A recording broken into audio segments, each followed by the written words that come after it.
আসসালামু আলাইকুম শিক্ষার্থীরা, আশা করি সকলেই ভালো আছো। আজকে আমি তোমাদেরকে প্রথম শ্রেণীর বাংলা বইয়ের পাঠ 48 থেকে পাঠ 51 পর্যন্ত পড়াবো। তাহলে চলো পড়া শুরু করা যাক। পাঠ 48-এ দেখো আছে একটা কবিতা। কবিতার নাম ছুটি। তোমরা সবাই আমার সঙ্গে কবিতাটা পড়বে। লিখেছেন রবীন্দ্রনাথ ঠাকুর। মেঘের কোলে রোদ হেসেছে, বাদল গেছে টুটি। আজ আমাদের ছুটি ও ভাই, আজ আমাদের ছুটি। কি করি আজ ভেবে না পাই, পথ হারিয়ে কোন বনে যাই, কোন মাঠে যে ছুটে বেড়াই, সকল ছেলে জুটি। আজ আমাদের ছুটি ও ভাই, আজ আমাদের ছুটি। আমি আবার কবিতাটা পড়ে শোনাচ্ছি। কবিতার নাম ছুটি, লিখেছেন রবীন্দ্রনাথ ঠাকুর। মেঘের কোলে রোদ হেসেছে, বাদল গেছে টুটি। আজ আমাদের ছুটি ও ভাই, আজ আমাদের ছুটি। কি করি আজ ভেবে না পাই, পথ হারিয়ে কোন বনে যাই, কোন মাঠে যে ছুটে বেড়াই, সকল ছেলের জুটি। আজ আমাদের ছুটি ও ভাই, আজ আমাদের ছুটি। নিচে দেখো কি আছে, কবিতাটি পড়ি। সবাই কবিতাটি পড়বে। না দেখে কবিতার 4টি চরণ লিখি। তোমরা প্রথম 4টা লাইন মুখস্থ করে, চরণ মানে হচ্ছে লাইন, ঠিক আছে? চরণ মানে হচ্ছে লাইন। তাহলে প্রথম 4টা লাইন মুখস্থ করে কবিতাটি সুন্দর করে না দেখে লিখবে। শব্দগুলো দিয়ে বাক্য বলিও লিখি। এখানে 3টা শব্দ দেওয়া আছে, দেখো, ছুটি, বন, পথ। আমাদেরকে এই শব্দগুলো দিয়ে একটা করে বাক্য তৈরি করতে বলেছে বা বাক্য গঠন করতে বলেছে। ছুটি দিয়ে আমরা কি লিখতে পারি? ছুটি দিয়ে আমরা লিখতে পারি শুক্রবার ছুটির দিন। বন দিয়ে লিখতে পারি বনে বাঘ থাকে। পথ দিয়ে লিখতে পারি গ্রামের পথ আঁকা বাঁকা। আমি আবার তোমাদেরকে শোনাচ্ছি। ছুটি দিয়ে আমরা লিখতে পারি শুক্রবার ছুটির দিন। বনে বাঘ থাকে। পথ দিয়ে হবে গ্রামের পথ আঁকা বাঁকা। তোমরা চাইলে অন্য কোনো বাক্যও তৈরি করতে পারো, তাতে কোনো অসুবিধা হবে না। তারপরে দেখো কি আছে, খালি জায়গায় শব্দ লিখি। মেঘের কোলে ড্যাশ হেসেছে, পথ হারিয়ে কোন ড্যাশ যায়। দেখো এখানে কি ছিল, মেঘের কোলে রোদ হেসেছে। তাহলে এই ফাঁকা ঘরে হবে মেঘের কোলে রোদ হেসেছে, পথ হারিয়ে কোন ড্যাশ যায়। পথ হারিয়ে কোন, এই দেখো, পথ হারিয়ে কোন বনে যায়। তাহলে 2 নম্বরে হবে পথ হারিয়ে কোন বনে যায়। মেঘের কোলে ড্যাশ হেসেছে, মেঘের কোলে রোদ হেসেছে, পথ হারিয়ে কোন বনে যায়, পথ হারিয়ে কোন বনে যায়। তারপরে আছে দেখো, ফাঁকা জায়গায় চরণটি লিখি। উপরে দেখো একটা লাইন ফাঁকা দিছে এবং পরবর্তী লাইনটা আমাদেরকে লিখে দিয়েছে, বাদল গেছে টুটি। তারপরে আবার একটা লাইন ফাঁকা দিয়েছে এবং তার পরবর্তী লাইন লিখে দিয়েছে সকল ছেলের জুটি। বাদল গেছে টুটির আগের লাইন কি ছিল? দেখো, বাদল গেছে টুটির আগের লাইন হচ্ছে মেঘের কোলে রোদ হেসেছে, আর সকল ছেলের জুটির আগের লাইন হচ্ছে কোন মাঠে যে ছুটে বেড়ায়। তাহলে এখানে কি হবে, মেঘের কোলে রোদ হেসেছে, বাদল গেছে টুটি, কোন মাঠে যে ছুটে বেড়ায়, সকল ছেলের জুটি। নিচে দেখো কি আছে, ছুটির দিনে আমি কি কি করি তা নিয়ে 3টি বাক্য লিখি। এখন ছুটির দিনে তুমি যা যা করো তা নিয়ে 3টা লাইন লিখবে। যেমন ছুটির দিনে আমরা আমাদের পড়ার টেবিল গোছাই, বাইরে ঘুরতে যাই, এরকম 3টা বাক্য তোমরা লিখে নিবে তোমরা যা যা করো। পরবর্তী পেজে আছে দেখো, পাঠ 49, আমাদের দেশ। এখানে দেখো লেখা আছে, আমাদের দেশের নাম বাংলাদেশ। এদেশে অনেক নদী আছে, নদীতে নৌকা চলে, পাখিরা গান গায়, গাছে গাছে ফুল ফোটে। এদেশের আকাশ নীল, আকাশে সাদা মেঘ উড়ে বেড়ায়, রাতে চাঁদ ওঠে, খুব ভালো লাগে। এদেশের পাহাড় সবুজ, ফসলের মাঠ সবুজ, মাঠে মাঠে ধান হয়, খালের পানিতে মাছ ভেসে বেড়ায়। ভোরবেলায় দোয়েল ডাকে, দোয়েল আমাদের জাতীয় পাখি। আমাদের দেশ খুব সুন্দর। এটা তোমরা বাসায় আবার সুন্দর করে রিডিং পড়বে। তোমরা যত বেশি রিডিং পড়বে তোমাদের রিডিং পড়াটা তত বেশি আরো সুন্দর হবে। আমাদের দেশ সম্পর্কে বলি। আমাদের দেশ সম্পর্কে তোমরা যা জানো সেটা বলবে। যেমন আমাদের দেশের নাম কি, আমাদের দেশে জাতীয় পাখি, জাতীয় ফল, জাতীয় পশু, এইগুলা নিয়ে তোমরা 2-1টা লাইন লিখে দিবে। তারপর দেখো কি আছে, যুক্ত বর্ণ শিখি। আনন্দ, দন্ত নয় দ। দন্ত নয় দকে ভাঙলে আমরা কি কি পাবো? দন্ত ন যোগ দ। খালি ঘরে লিখি। দেখো, আমাদের দেশের নাম ড্যাশ, এ দেশের আকাশ ড্যাশ, খালের পানিতে ভেসে বেড়ায় ড্যাশ, আমাদের জাতীয় পাখির নাম ড্যাশ। তাহলে এখানে আমরা লিখব আমাদের দেশের নাম বাংলাদেশ। এদেশের আকাশ নীল। খালের পানিতে ভেসে বেড়ায় মাছ। আমাদের জাতীয় পাখির নাম দোয়েল। পরবর্তীতে কি আছে দেখো, আরো লিখি লাল। এখানে দেখো একটা উদাহরণ দিয়ে দিয়েছে যে আমরা কিভাবে লিখব। লাল জামা লাল কলম, মানে দুইটা শব্দের একটা করে বাক্য বানাইতে বলছে।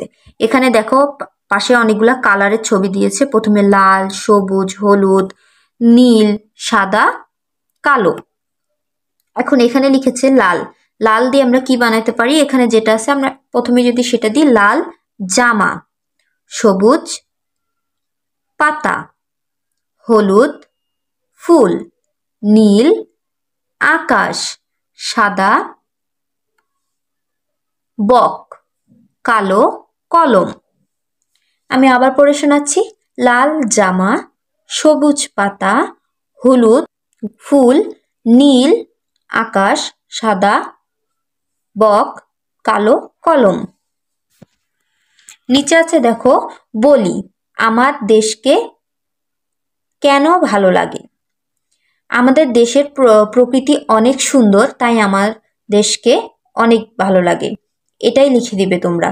আমার দেশকে কেন ভালো লাগে, আমাদের দেশের প্রকৃতি অনেক সুন্দর, এই জন্য আমার দেশকে অনেক ভালো লাগে। আমি আবার পড়ে বলে দিচ্ছি, আমাদের দেশের প্রকৃতি অনেক সুন্দর, এজন্য আমাদের দেশকে অনেক ভালো লাগে। পরবর্তীতে কি আছে দেখো, দেখো আমাদের দেশ নিয়ে 3টি বাক্য লিখি। এখানে 3টা বাক্য লিখতে বলেছে আমাদের দেশ নিয়ে। এটা আমরা কিন্তু এই উপর থেকেই লিখতে পারবো। প্রথমে কি লিখতে পারি, আমাদের দেশের নাম বাংলাদেশ। প্রথমেই আমরা লিখতে পারি আমাদের দেশের নাম বাংলাদেশ। তারপর 2 নাম্বারটা লিখতে পারি এদেশে অনেক নদী আছে। 3 নাম্বারটা লিখতে পারি এদেশের পাহাড় সবুজ। আমি আবার বলে দিচ্ছি, প্রথমেই আমরা লিখব আমাদের দেশের নাম বাংলাদেশ। 2 নম্বরে লিখব এদেশে অনেক নদী আছে। 3 নম্বরে লিখব এদেশের পাহাড় সবুজ। পরবর্তী পেজে দেখো কি আছে, পাঠ 50, মাছের রাজা, মাছের রাজা। ইলিশ আমাদের জাতীয় মাছ। ইলিশ মাছের রং রূপালী। ইলিশ মাছ সাগরে থাকে, ডিম দেওয়ার সময় নদীতে আসে। ইলিশ হলো মাছের রাজা। ইলিশ ভাজা খেতে মজা। আমি ইলিশ মাছ খাই, মা ইলিশ মাছ খায়, বাবা ইলিশ মাছ খায়, আমরা সবাই ইলিশ মাছ খাই। যার যার ইলিশ মাছ পছন্দ সবাই কমেন্ট করে আমাকে জানাবে। বলি ও লিখি আমাদের জাতীয় মাছ কোনটি। আমাদের জাতীয় মাছ হবে ইলিশ। ইলিশ কোথায় থাকে, ইলিশ সাগরে থাকে। ইলিশ কোথায় থাকে, ইলিশ সাগরে থাকে। ইলিশকে কি বলা হয়, ইলিশকে বলা হয় মাছের রাজা। ইলিশকে কি বলা হয়, ইলিশকে বলা হয় মাছের রাজা। পরবর্তী পেজে আছে দেখো পাঠ 51, সংখ্যা শিখি। আমরা তো সকলেই 1 2 পারি, তাই না? তবুও চলো সংখ্যার সাথে এখানে এবার একটা করে লাইন দেওয়া আছে, সেটাও আমরা পড়ব। প্রথমে কি দেওয়া আছে, 1, একে কি হয়, একটি আঙুল। 2, 2টি চোখ। 3, 3টি কলম। 4, 4টিতে 1 হালি। 5, 5টি পুতুল। 6, 6 ঋতুর বাংলাদেশ। 7, 7 জন বীরশ্রেষ্ঠ। 8, 8টি গ্রহ। 9, 9টা বাজে। 10, 10টি ফড়িং। 11, 11 জনে ফুটবল দল। 12, 12 মাসে 1 বছর। 13, 13টি পাখি। 14, 14টি বই। 15, 15টি লেবু। 16, 16টি কাঠি। 17, 17টি কমলা। 18, 18টি বল। 19, 19টি আম। 20, 20টি ফুল। আমি তোমাদেরকে আবার পড়ে শোনাচ্ছি। সংখ্যা শিখি। 1, একটি আঙুল। 2, 2টি চোখ। 3, 3টি কলম। 4, 4টিতে 1 হালি। 5, 5টি পুতুল। 6, 6 ঋতুর বাংলাদেশ। 7, 7 জন বীরশ্রেষ্ঠ। 8, 8টি গ্রহ। 9, 9টা বাজে। 10, 10টি ফড়িং। 11, 11 জনে ফুটবল দল। 12, 12 মাসে 1 বছর। 13, 13টি পাখি। 14, 14টি বই। 15, 15টি লেবু। 16, 16টি কাঠি। 17, 17টি কমলা। 18, 18টি বল। 19, 19টি আম। 20, 20টি ফুল। এবার দেখো নিচে কি আছে, যুক্তবর্ণ শিখি। এখানে 14 বানানটা কি ছিল? চ ঔকারে চৌ দয় দ। এখানে দয় দ হচ্ছে যুক্তবর্ণ, দয় দ। দয় দকে ভাঙলে আমরা কি কি পাবো? দ যোগ দ। বানান করে লিখি। তোমরা সবাই উপর থেকে বানানগুলো ভালো করে পড়ে নিবে এবং 8 বানান কি হবে, 13 বানান কি হবে, 20 বানান কি হবে সেটা এখানে সাইডে লিখে ফেলবে। 8 বানান কি হবে? সরে 8 ও 8। 13 বানান তাইকে তে রও কর 13। 20 বানান বয়রে শিকারে বি তালিবস্য 20। সংখ্যায় লিখি। এখানে দেখো বানান করে লেখা আছে। এই শব্দগুলো সংখ্যায় কিভাবে লিখতে হয় সেটা তোমরা লিখে দিবে। যেমন 5, 5 কিভাবে লিখতে হয় সংখ্যায় সেটা লিখবে 10। 10 যেভাবে লিখতে হয় সেটা লিখবে 18। 18 যেভাবে লিখতে হয় লিখে ফেলবে। ফাঁকা ঘরে সঠিক সংখ্যাটি বানান করে লিখি। দেখো এখানে একটা করে সংখ্যা বানান করে লেখা আছে এবং পরবর্তী ঘরটা ফাঁকা। এই পরবর্তী ঘরে কি কি হবে সেটা তোমরা লিখে ফেলবে। আমি তোমাদেরকে বলে দিচ্ছি। 3-এর পর কি হবে? 4, 5, 6, 7, 9, 10, 11, 12, 13, 16, 17, 18, 19, 20। আজকে এই পর্যন্তই শিক্ষার্থীরা। পরবর্তী ক্লাস পাওয়ার জন্য অবশ্যই চ্যানেলটা সাবস্ক্রাইব করে দিবে এবং পূর্বের ক্লাসগুলো পাওয়ার জন্য চ্যানেলের প্লেলিস্টে চলে যাবে।